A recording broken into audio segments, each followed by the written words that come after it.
It is structure of European people. You can see and notice it.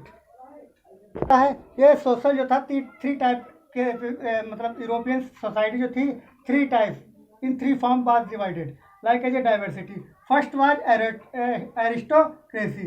Aristocracy those person comes those people have the lands for agriculture and lower people are pleasantries people have to do work under the higher people, high class land people. So they are also called landlord. Also its system was called aristocracy.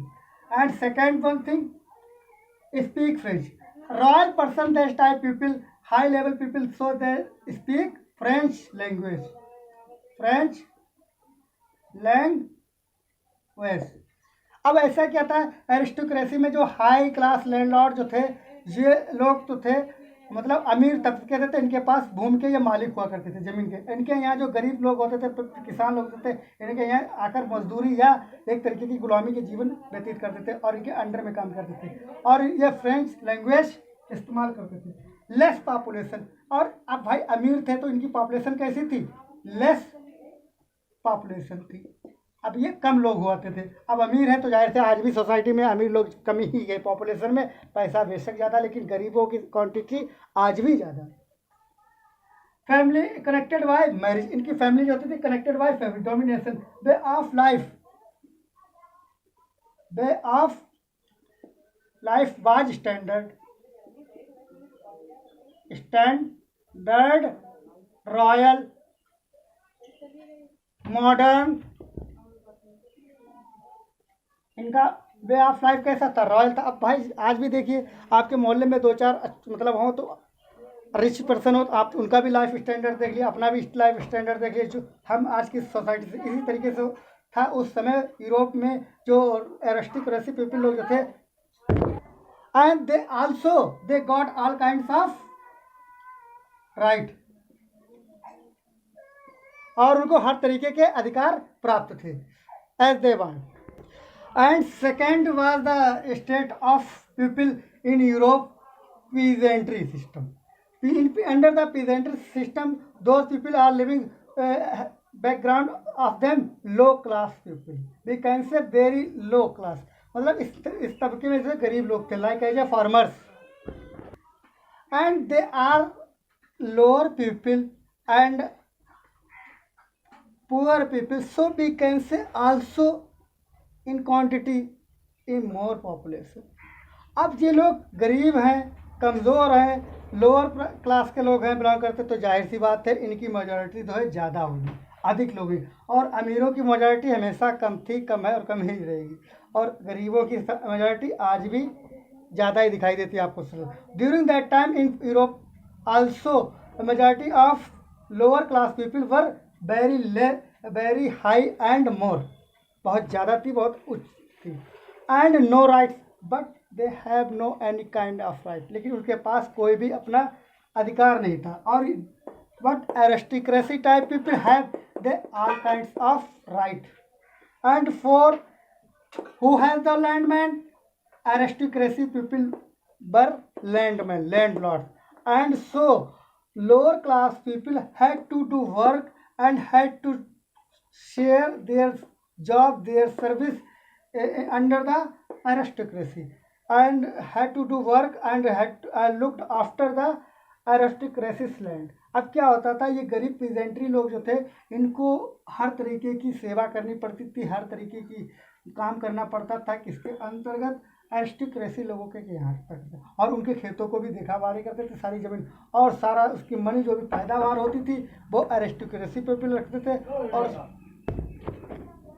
अब क्या होता है, अब उस peasantry and autocracy के बाद आता है एक नया, the new middle class was made in Europe. A new middle class came out from Europe. Europe से कौन सा एक नया क्लास बना था? कौन सा बना था? निकल के आया था, सामने आया था, जो एजुकेटेड था, जिसमें इंडस्ट्रियलिस्ट थे और डॉक्टर्स थे और टीचर्स थे, पोइट्स थे। अब इन्होंने क्या काम कहा था, इन्होंने कहा नहीं, हमारा यूनाइट नेशन होना चाहिए। पब्लिक से क्या कहा, यूनाइट नेशन होना चाहिए, जिसका सेम हिस्ट्री हो, सेम लैंग्वेज हो, सेम कल्चर हो, सेम ट्रेडिशन हो। अब सेम कल्चर हो, सेम ट्रेडिशन हो, अब इन्होंने यूनाइट करने के लिए क्या कहा था, हमारा एक, और इन्होंने क्या बताया था, इस न्यू मिडिल क्लास ने बताया था कि हमारा जो है, इनको क्या कहा था, लिबरल जानते हो, लिबरल मीन्स होता है डेमोक्रेटिक और फ्रीडम, एक तरीके से इनके साइनोनिम है लिबरल के। लिबरल नेशनलिज्म, इनको लिबरल नेशनलिज्म कहा गया है। किसको कहा गया है, इन्होंने लिबरल नेशनलिज्म, इसके अंतर्गत क्या होता है, अब आपको आगे पॉइंट बताते हैं। लिबरल नेशनलिज्म के अंतर्गत इन्होंने सबसे पहले किसकी डिमांड रखी थी,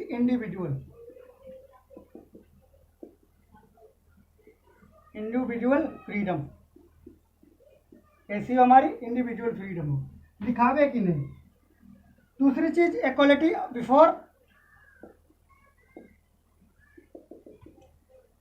बिफोर लॉ, कानून के सामने चाहे अमीर हो चाहे गरीब हो, सबको अधिकार बराबर का मिले।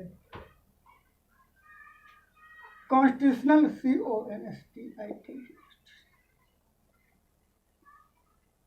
कॉन्स्टिट्यूशनल गवर्नमेंट कैसी हो, कॉन्स्टिट्यूशनल हो, और रिप्रेजेंटेड, और उसमें क्या हो, उस कॉन्स्टिट्यूशन में क्या हो, रिप्रेजेंटेटिव हो, elected by common people,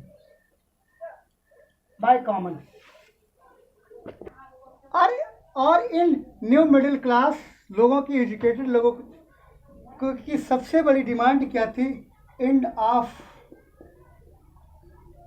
ARAZY,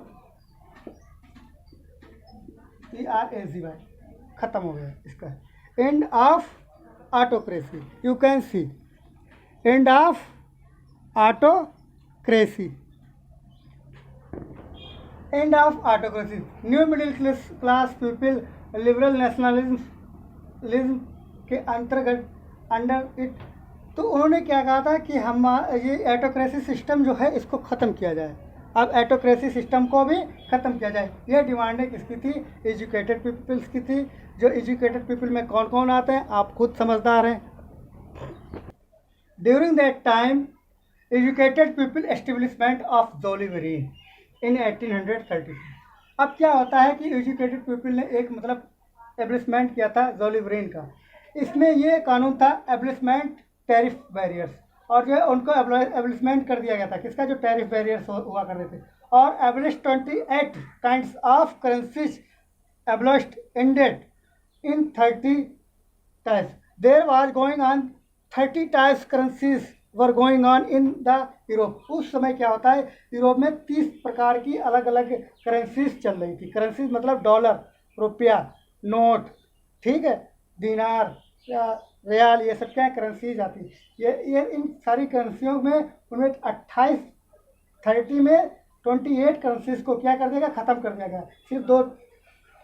सिर्फ दो प्रकार की ही करेंसीज को मान्यता दी गई थी, वैल्यू दी गई थी। अब क्या होता है, the new middle class educated class था, इसने क्या किया, इसकी क्या क्या डिमांड थी हमने आपको बताई थी। उन्होंने फिर क्या इस्टेब्लिश किया था, इस educated the new middle class ने ज़ोलिवरीन को 1834 में। अब क्या होता था, अब कोई काम करता है उसका कोई ना कोई अपोजिट तो जरूर होता है, उसका कोई ना कोई विरोध जरूर करता है।